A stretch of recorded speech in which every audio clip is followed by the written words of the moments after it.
Sanibonani la ekhaya. Ninjani? Niyaphila nonke, sithembe niyaphila bafethu. MfokaMkhonza lo. MfokaMkhonza lo, uyanibingelela. Ake ngibonge, ngiqhubeke ngibonge kubo bonke ababuka amavidiyo wami. I've heard ukuthi kukhona nabanye la manje abavela even e-UK okungabantu kodwa abamnyama bala eSouth Africa, abahlala ngaphandle kwe-South Africa, abawabukayo amavidiyo wami. Ngiyanibonga kakhulu bafowethu. Ake ngibonge nje kakhulu ukuthi ni-support-e this channel. Nakini nonke nisubscribe-ile already. Ngiyanibonga kakhulu bafowethu. Ngiyani-appreciate kakhulu. Nonke nishare amavidiyo wami, ngiyani-appreciate, ngiyanibonga kakhulu bafowethu. Ngiyabonga kakhulu ukuprogressa kwale channel. Ngikubonga kakhulu kini. Ngaphandle kwe-support yenu bekungeke kwenzeka. Nakini-ke enibukayo amavidiyo wami eningaka-subscribe, ngiyacela ukuthi ni-subscribe guys. Please subscribe to this channel. Please subscribe guys. If you subscribe la kule channel, angeke ulahlekelwe yilutho. Akukho kuzokulahlekela ngokuthi usubscribe la kule channel. Kunalokho ngokusubscribe la kule channel kuningi ozokuzuza, because information esiyishare la information esithinta kakhulu, ikakhulu thina abantu abamnyama, ukuthi izwe lethu limephi futhi libhekephi. So ngiyanicela nje kakhulu ukuthi ninganqeni ukusubscribe. Please do subscribe guys. Please do subscribe. Namhlanje ngifisa ukukhuluma nje ngizokhuluma nje ngomholi we-Youth League ye-MK,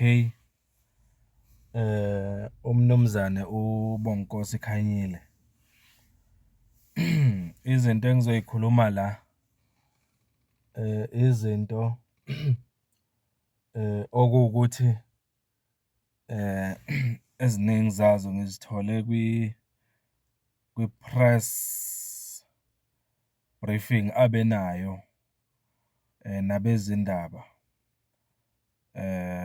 on the on the 13th of March 2024. Khuluma amaphuzu amahle kakhulu umfowethu Khanyile lapha about MK nokufonyishwa kwe-MK nangodaba lwamacala i-ANC ewavulele i-MK ne-IEC mayelana nokurejistwa kwe-MK ukuthi ibe yi-political party, kanjalo nendaba yokuthi MK ibe khona nakube ANC ithi i-MK iyifalayo. So nje ukhulume kahle kakhulu umfowethu Khanyile lapha. So manje ngithe nje hayi ake ngiyenze le video because kunezinto eziningi ebengilokhu ngizizwa zikhulunywa ngaye. Ake nje ngabe ngiyale nale, angikuveza ukuthi nami ngingomunye obengamazi kahle uMr Khanyile. Kunaloko bengizwa ngenzwa bethu ukuthi ungubani uMr Khanyile. Ngendlela obekukhulunywa ngaye, echazwa nje ukuthi umuntu o-rough kanjani, umuntu ongena respect, umuntu onobudlova njalo njalo. Kodwa ngifisa ukusho ukuthi ngike ngalalela le press briefing eyikhulumela yena mathupha, ngamuzwa ukuthi ungumuntu kanjani, kungani kukhulunywa ngaye ngale ndlela okukhulunywa ngaye negative kangaka. So nje kunokuningi engikufundile ngaye. Ngaphinde ngabheka i-interview abenayo no-DJ Sbu kwi-channel ka-DJ Sbu eku-YouTube. Ngacela nje ukuthi nonke niyibheke leyo interview kwi-channel ka-DJ Sbu ku-YouTube ebizwa The Hustlers Corner. uzoyithola i-interview lapho ube nayo no Khanyile DJ Sbu 2 days ago. Iseyintsha nje kakhulu. Lapho bebaxoxa khona ngomlando kaKhanyile nomlando we-MK nomlando nje kaZuma nokufundiswa kwe-MK njalo njalo. So ngingacela nje ukuthi ningene kule channel ka-DJ Sbu ethi The Hustlers Corner. Nizozizwela nalapho ngaye ubaba uKhanyile. Uma echaza laphiyana kule channel kaSbu, nami nje ngizoveza ama-point athile engiwathathile kule interview. Noma ngeke ngiwakhulume wonke la, kodwa nje okunye okungamaphuzu engikuthathile kule interview. Ngitholile ukuthi uBonginkosi Khanyile was born in KZN, King Edward Hospital. Wakhulela-ke eNkandla, ekhaya kubo noma ekhaya likayise, ubaba wakhe eNkandla. Uye wafunda eMangosuthu University of Technology. Wafunda futhi eDUT, Durban University of Technology. Waphinde wafunda i-law noma ezobumeli eWits University. Funde eWits University uBonginkosi Khanyile. Elinye-ke igama abizwa ngalo ubizwa ngokuthi uBonginkosi Education Khanyile. Ngesizathu sokuthi ungumuntu oyilwela kakhulu noma ungathi uyi-activist ye-education eSouth Africa. Uzomkhumbula ngesikhathi se-Fees Must Fall ukuthi wayengomunye wababehamba phambili lapho. Empeleni wayehamba phambili kwi-Fees Must Fall. Njengoba kuthiwa uyi-Fees Must Fall activist. Waze waboshwa nje, ungomunye wababoshwa ngaleso sikhathi. Wahlala ejele for 6 months eboshiwe. Eboshwele ukulwela ukuthi abantu base-South Africa, ikakhulukazi abamnyama, abafunde mahhala kuma-tertiary institutions noma emfundweni ephakeme. Waboshwa-ke, kodwa waqhubeka efunda ephakathi ejele. Waphasa nje kahle kakhulu eboshiwe, wathola ukhambathini kamlundu. Mawuphase ngendlela yama-distinctions, waphasa nje kahle kakhulu ephakathi ejele. So kufanele ukuthi sikuveze nokuthi njengoba efunda eWits, waba ngomunye wama-students aseWits ayehamba phambili ekulweleni abanye abantwana ukuthi bathole imfundo yamahhala, bangavinjwa ukuthi bazofunda ema-university. Bephase kahle, kodwa uthole ukuthi ngenxa yokuthi abanayo imali yokufunda, abalitholi ithuba lokuyofunda ey'ndaweni ey'fana nako-Wits nakwamanye ama-tertiary institutions. So okukhona kuchazayo laphiyana ukuthi wenze example nge-Wits ukuthi yena ngesikhathi nje efunda eWits wayespenda imali close to 1 million ngonyaka kuko konke okuthinta iy'fundo zakhe noma ukufunda kwakhe eWits. Close to 1 million imali nje eyayiqondene naye eyedwa ukuthi athole imfundo eWits. Unga-imagine-ke ukuthi abantwana abafunda kuma-university njengawo-Wits kanje, uma kuwukuthi umfundo oyedwa ngonyaka, i-university ithola imali engango-1 million ukuze afunde kuleyo university. Uma uqhathanisa-ke ubheka bonke labafundi abafunda kulawo ma-university bafaka imali engakanani abafundi ema-university. Ama-university are-rich. Ama-university afana no-Wits University are-rich, acebile ngolimi lwakithi. So wenze leyo example laphiyana ubaba uKhanyile. Okunye akushoyo-ke lapha kule interview The Hustlers Corner uthi ubaba uZuma, mayekhuluma ngobaba uJacob Zuma, uthi ubaba uJacob Zuma uzokhumbula ukuthi ngesikhathi ephuma ekubeni umongameli we-ANC wamemezela ukuthi kuzoba nemfundo yamahhala eSouth Africa, ubaba uJacob Zuma. Njengoba esephuma ekubeni umongameli we-ANC, kodwa wayesazoqhubeka ubaba Zuma abe umongameli wezwe. Kodwa ukumemezela kwakhe ukuthi kuzoba nemfundo yamahhala eSouth Africa kwaba nomthelela omubi kwi-career yakhe, ngoba i-ANC ngonyaka olandelayo yamsusa noma yamxosha esikhundleni njengomongameli wezwe. Okuwukuthi ezinye zezinto ubaba Zuma exoshelwa zona ukuthi umemezele ukuthi i-ANC government manje isizofundisa wonke umntwana eSouth Africa University, ma-TVET colleges, ma-colleges njalo njalo mahhala. Yamxosha i-ANC. Uzokhumbula ukuthi before akhiphe leso simemezelo nje wayexosha esikhundleni sokuba uMinister of Higher Education, exosha ubaba uBlade Nzimande. Kodwa immediately i-ANC imxosha umongameli uZuma njengomongameli wezwe. Ubaba owaphatha emva kwaZuma okuSiril Ramaphosa wathatha yena loyo Blade Nzimande wambuyisela kulesikhundla sokuphatha imfundo ephakeme eSouth Africa. uBlade Nzimande-ke ngiyamkhumbula mina myself njengomfokaMkhonza, mina qobo lwami. Ngiyayikhumbula inye interview ayenza kumabonakude, lapho khona ayephawula khona ngalesimemezelo sikaZuma sokuthi sekuzofundwa mahhala eSouth Africa. uBlade Nzimande kuleya interview wayethukuthele ngokuthi uZuma umemezele ukuthi sekuzoba nemfundo yamahhala ema-university. Wayethukuthele uBlade.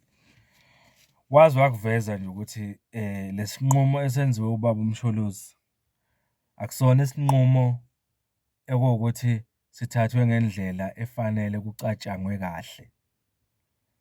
Shothi ngokukaBlade Nzimande kafishane, iSouth Africa ayikabi ready ukuthi abantwana bafunde mahhala eSouth Africa. Yebo? Kodwa uCyril Ramaphosa wenzani? Uphinde wambuyisela ukuthi uBlade Nzimande aphathe ezemfundo ephakeme eSouth Africa.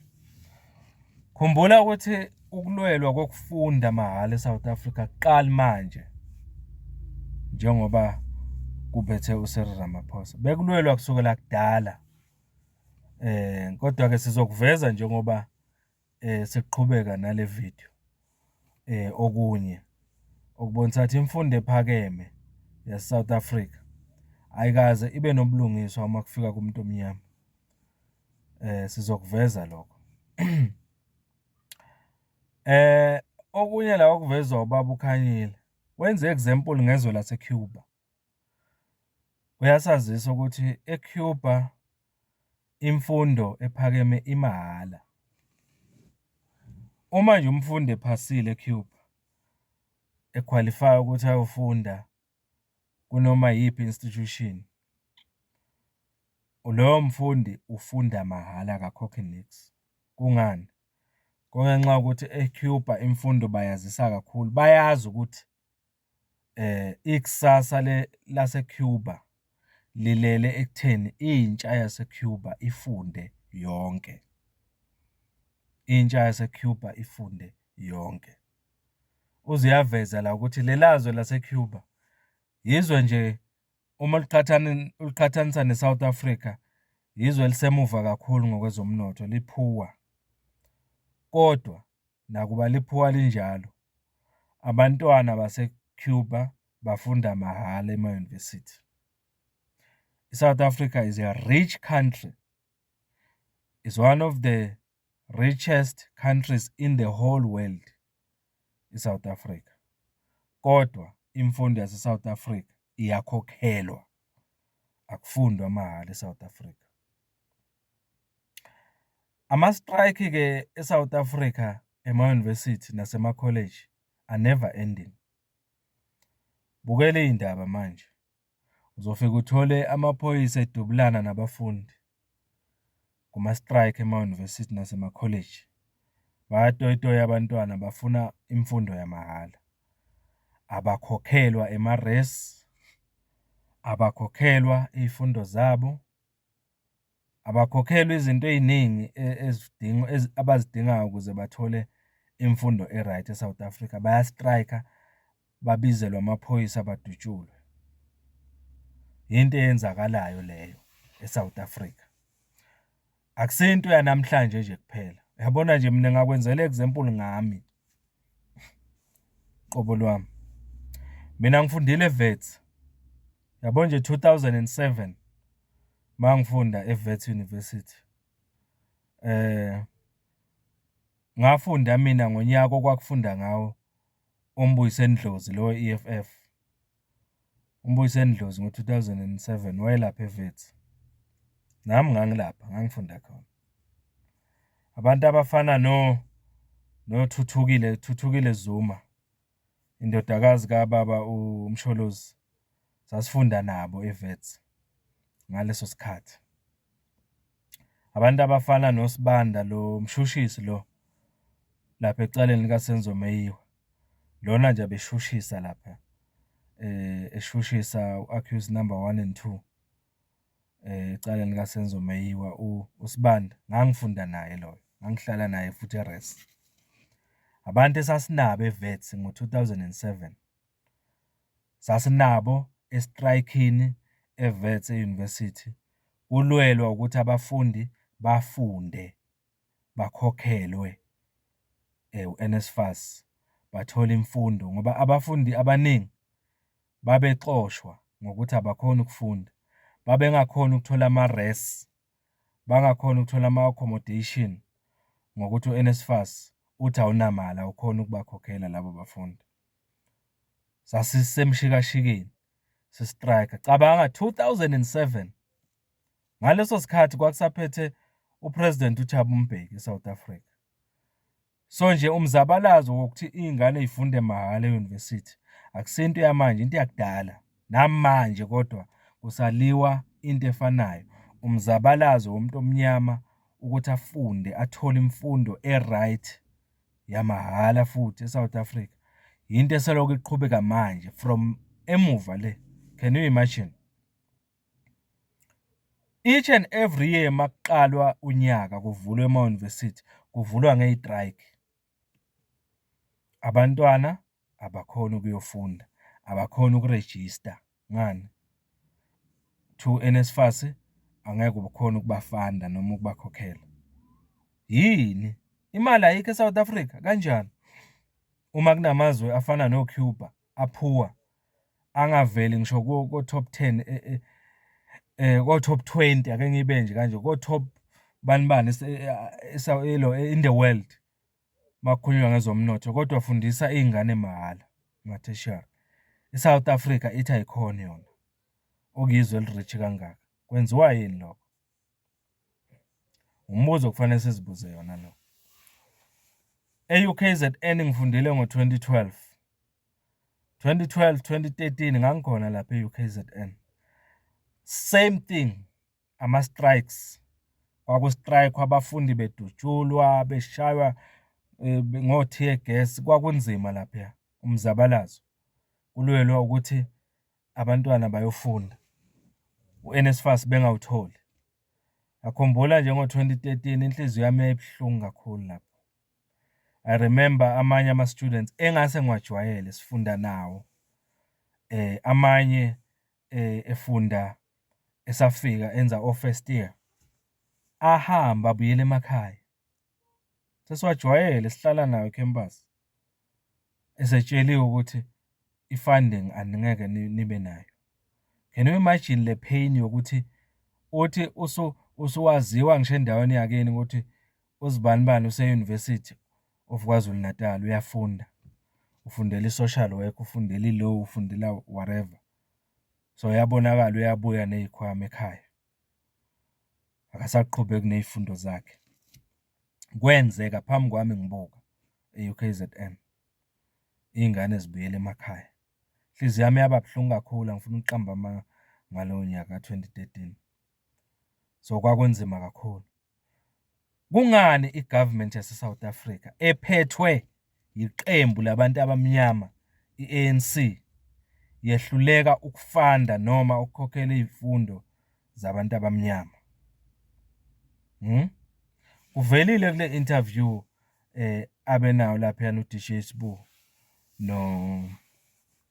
noBonginkosi Khanyile ukuthi upresident osiphethe njengamanje eSouth Africa uCyril Ramaphosa njengomongameli wezwe unikwe indlu azohlala kuyo, kodwa akahlali kuyo leyo ndlu. Upresident Ramaphosa uhlala emzini wakhe ose-Hyde Park mangizwa. Akahlali nakule ndlu ezindlini zombuso lezi anikwe zona noma endlini yombuso anikwe yona njengopresident. Uhlala emzini wakhe. Kodwa imali e-allocate-we kuloya muzi wepresident ePitori, leyo mali uyayiclaima. Umbuzo ukuthi iyaphi le mali ekufanele ngabe inakekela upresident Cyril Ramaphosa kuloya muzi wepresident angahlali kuwo njengoba ehlala emzini wakhe. Iyaclainywa leyo mali. Iclainywa kanjani? Bekungeke yini kuthathwe kuleyo mali ngoba phela akahlali kuloyo muzi. Le mali enaka loya muzi ukuthi ithathwe kufunde abantwana ema-university. Umbuzo lo ovelayo la uBonginkosi Khanyile ubuzayo, and umbuzo onesense mawulalela. Okunye akuvezayo uveza ukuthi even namanye ama-premier ase-South Africa anikiwe izindlu ze-government ukuthi ahlale kuzo, kodwa awahlali kuleyo mizi. Ahlala emizini yawo ayithengile. Kodwa le mali e-allocate-we ukuthi inakekele le mizi yama-premier bayiclaima lapho. Leyo mali isebenza ini uma bengahlali kuleya mizi? Bekungeke yini kuthathwe leyo mali ikhokhela abafundi ema-university? Umbuzo lo. iSouth Africa i-rich. Angeke bafethu sikhohliswe. Lelizwe siphila kulo eli-South Africa li-rich. Ikhona imali kuleli zwe leli. Ikhona imali. Kodwa isezandleni ezifew. Bambalwa abantu abaphethe leyo mali eSouth Africa. So uyabona nje uma ukhumbula okwenzeke ngesikhathi se-COVID eSouth Africa. Ngisakhumbula ukuthi ngesikhathi se-COVID kunemali eyalahleka eSouth Africa ebalelwa ku-500 billion yatshontshwa ngesikhathi se-COVID.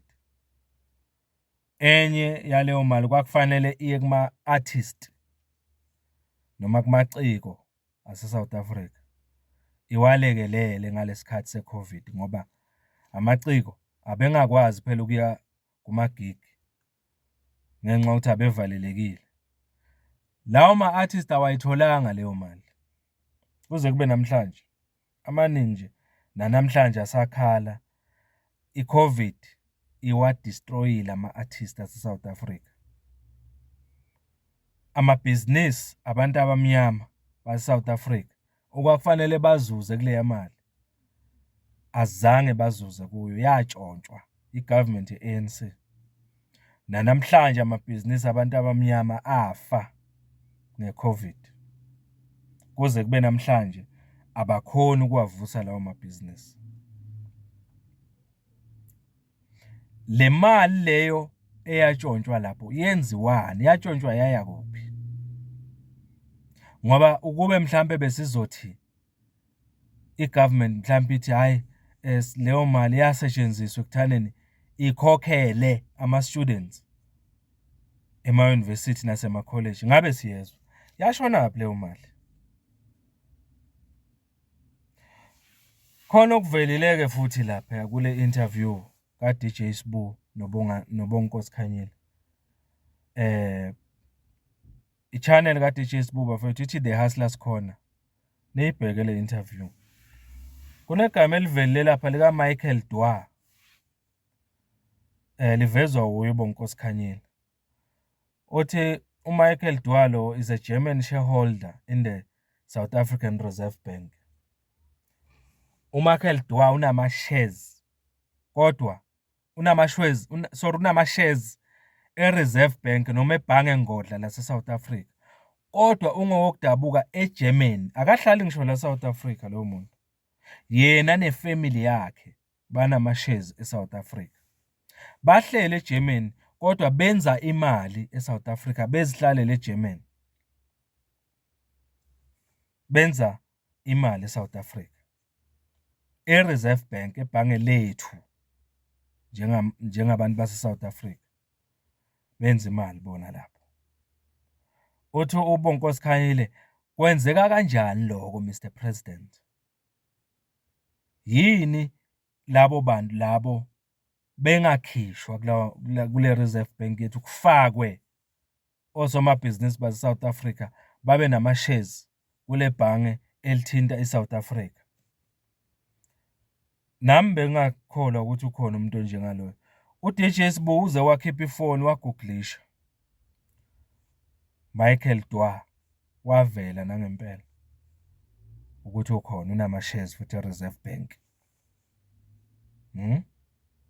Uyabona ukuthi kungani amaqembu afana no-MK, afana no-EFF athi ibhange ngodla noma iReserve Bank ayinationalizwe noma ifakwe ngaphansi kwa-government, ibuswe u-government ukuze labantu abaqhamuka ngaphandle bangeke babe negunya lokuthi basebenzise kabi ibhange lethu okuyi-Reserve Bank ukuzizuzisa bona bodwa.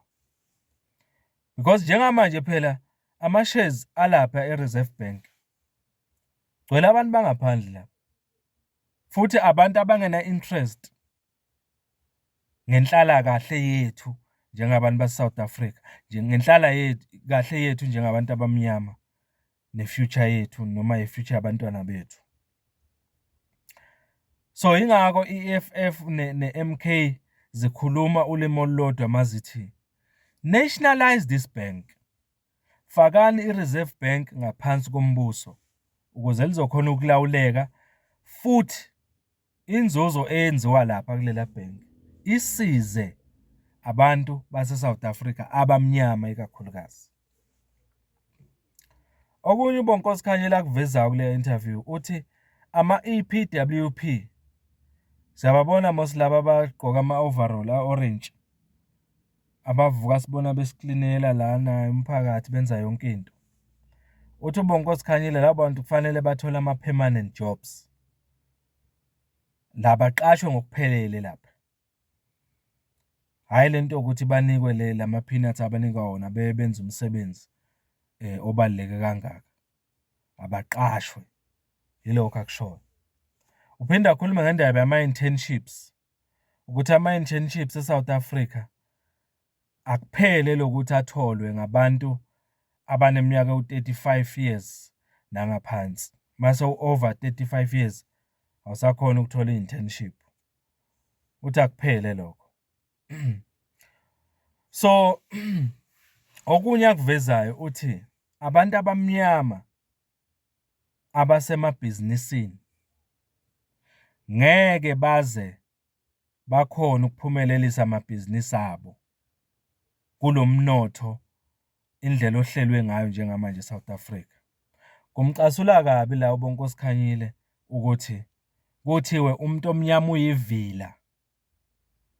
Ekubeni umuntu omnyama evuka ngo-2 nango-3 ekseni eyosebenza abuye selishonile ilanga ekhaya. Akekho umuntu okhuthele njengomuntu omnyama eSouth Africa. Kodwa umuntu omnyama uyena ongenalutho. Abantu abanotho yilabantu abangasebenzi, abangazikhandli njengomuntu omnyama. Kungani umuntu omnyama ezikhandla kangaka kodwa ekugcineni angabi notho? Yingenxa yokuthi umnotho wase-South Africa awukahlelwa ngendlela yokuthi umsize umuntu omnyama abe notho noma impilo yakhe ibe ngcono. Fanele sikushintshe lokho. Ngisho ungastruglisha kanjani umuntu omnyama, ungasebenza kanzima, lento yo-hard work kodwa ekugcineni awunalutho, awusizi ngalutho because umnotho vele awukho kithi, usezandleni zabambalwa. Ngeke into yethu iphumelele ngoba vele umnotho awukho ngakithi. Yabona nje, angeke ube nestress eSouth Africa njengomuntu omnyama ofundile, wagraduate, wahamba yosebenza. Uhlala emzini omkhulu omuhle, udrive imoto ezinkulu, kodwa intela noma iSARS, intela eyithathayo kulowo muntu noma emholweni walowo muntu. Sikhulume ngama-insurance, imali ewathathayo emholweni waloyo muntu. Sikhulume ngokukhokhelwa kwalo muzi ahlala kuwo. Sikhulume ngale imoto ezinkulu ahamba ngazo. Hey, kuzokwenza u-understand ukuthi kungani uma uyocela usizo umuntu obonakala ehlala emzini omuhle ehamba ngezimoto ezinkulu, ungeke ulithole usizo kuloyo muntu.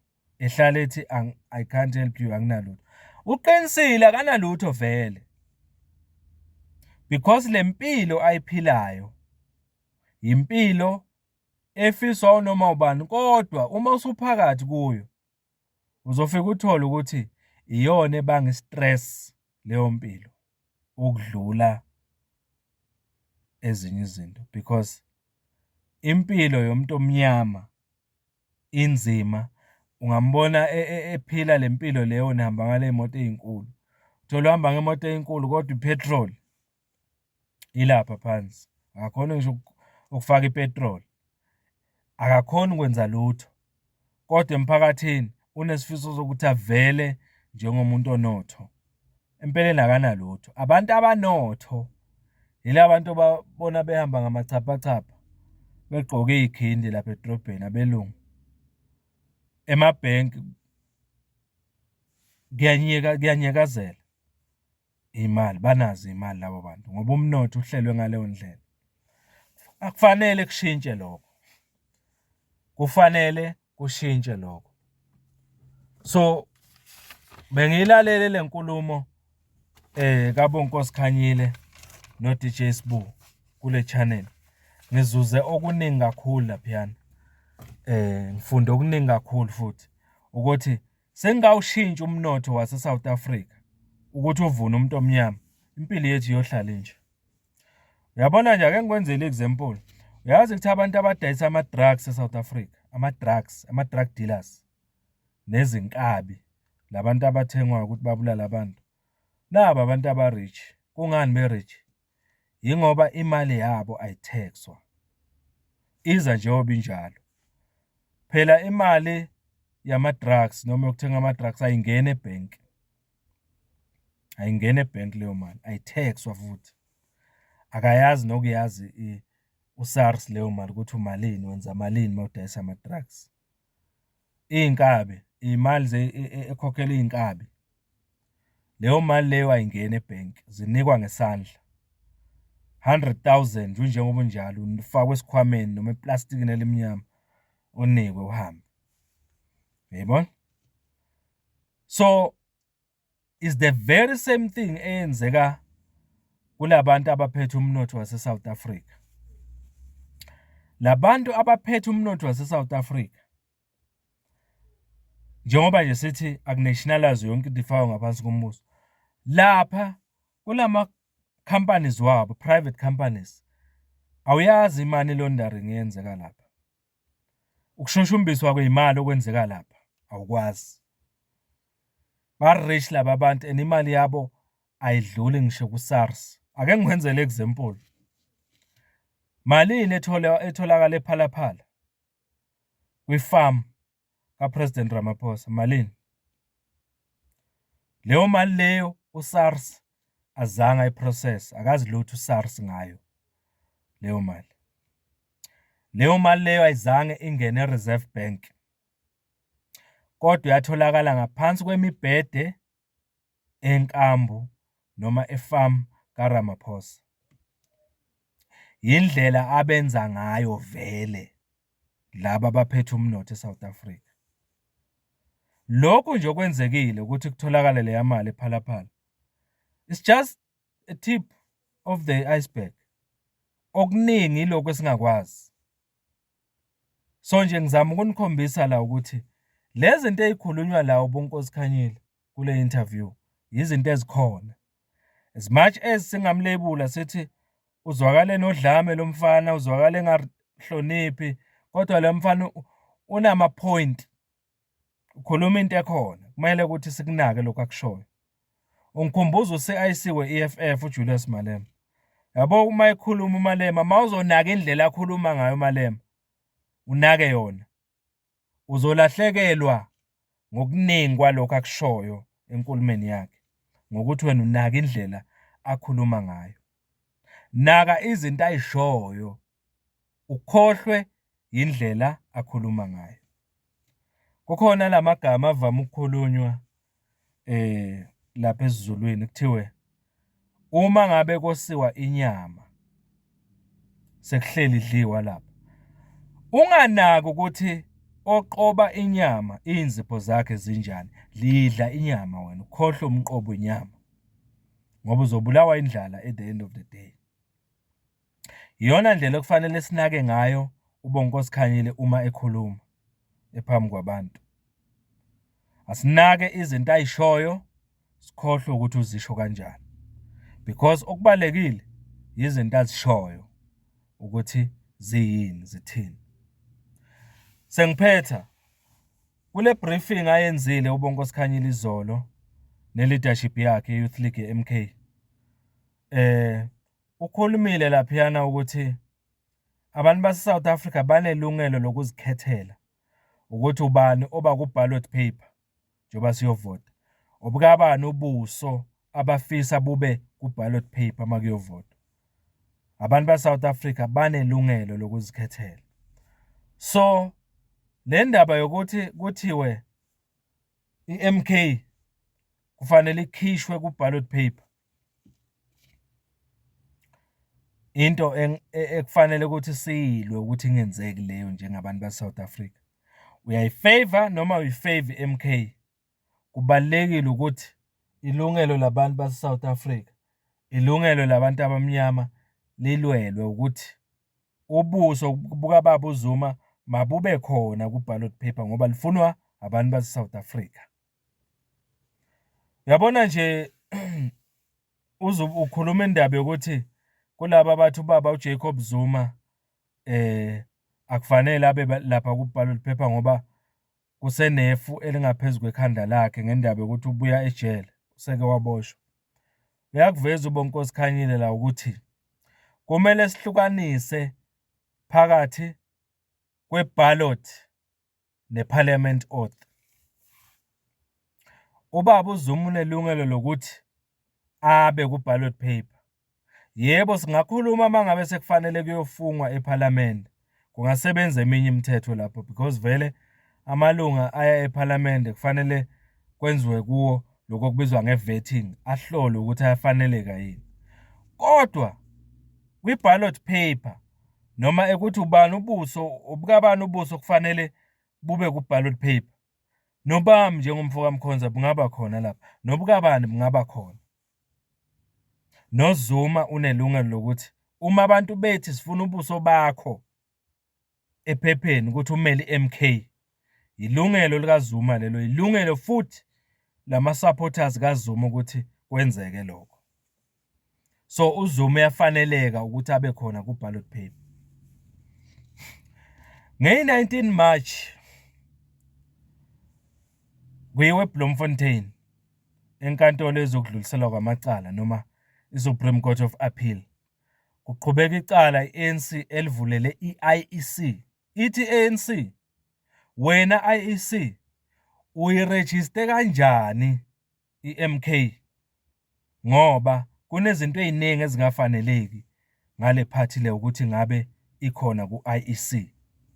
I-IEC ke iyozilwela enkantolo lapha eBloemfontein. Thina njenge-MK siyayisupport i-IEC ukuthi yenze into eku-constitution, yenze amalungelo abantu ba-South Africa ukuthi i-register MK ibe yi-political party. So nge-19 March sithi viva IEC, siyabonga ukuthi uregister i-MK yaba yi-political party. Nge-27 March 2024 kuqhubeka futhi enye case eThekwini eDurban High Court. I-ANC lapho ibeke i-MK ngqo ke manje icala lokuthi i-MK ithathe i-trademark noma ama-colors noma yini ANC njalo njalo nesipiye lesi ukuthi ikwenze okwayo as a political party okuyizinto ze-ANC. So nge-27 March iqhubeka lelo cala eDurban. So i-MK iyobe kulwela ukuthi i-ANC ingaphumeleli lapho, because uma ingaphumeleli i-ANC iwine lapho kuyobe kuluze umuntu omnyama eSouth Africa, because phela i-ANC ibonakalelwa onke ama-backlists abantu abamhlophe manje nabantu ilwela bonke abantu abalwa nempumelelo yomuntu omnyama i-ANC manje. So asihambeni siyosupporta nge-19 March, asihambeni siyosupporta nge-27 March, silwele MK ukuthi ngoba i-ANC inovalo manje ukuthi MK nakanjani iyalithatha lelizwe, iyazishintsha izinto ezenzeka kulelizwe, impilo yomuntu omnyama izoba ngcono makuwini MK. Yakubona i-ANC lokuthi bazolahlekelwa imisebenzi uma bengalwi ne-MK njengamanje. So kafishane bafethu, ake ngikwenze lokhu kucace ukuthi lento eyenziwa i-ANC ifana kanjani nomzali ozale ingane wayithatha uthe mayeqeda nje ukuyizala lo mzali ingane wayithatha wayifaka edustbinini wayishiya kanjalo. Kwase kuqhamuka umuntu othile wayithatha lengane lapha ku-dustbin, wayigeza, wayigqokisa, wayinika ukudla, wayikhulisa. Ithe lengane mayiseyikhulile isiyicelebrate, isibone wonke isiphumelele. Wavela umzali wengane wathi yami leya ngane ngiyayiclaima manje. Is the exact thing eyenziwa i-ANC manje. I-ANC yathatha i-MK yayilaxaza kwaze kwakhala ngisho uChrizana ngama-90s uma i-MK ilahlwa noma ilaxazwa i-ANC, wakhala uChrizana ukuthi ikwenza kanjani lokhu i-ANC. uCyril Ramaphosa esewupresident uqhubekile wadisbanda onke ama-association aphathelene nendaba ze-MK, waqeda konke nge-MK uCyril esewumongameli. Kodwa namhlanje uCyril ne-ANC ayiholayo sebaya enkantolo bathi bayolwela into abayilahle emgqonyeni ukuthi eyabo. Uphukuphuku omnjani lo ANC? Bafowethu, ake silwele ukuthi amalungelo abantu eSouth Africa abe equal.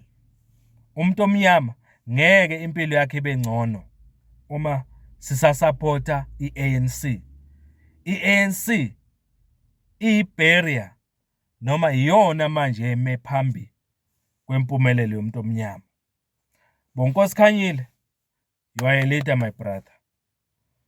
MK Youth League, you have a leader in Bonginkosi Khanyile.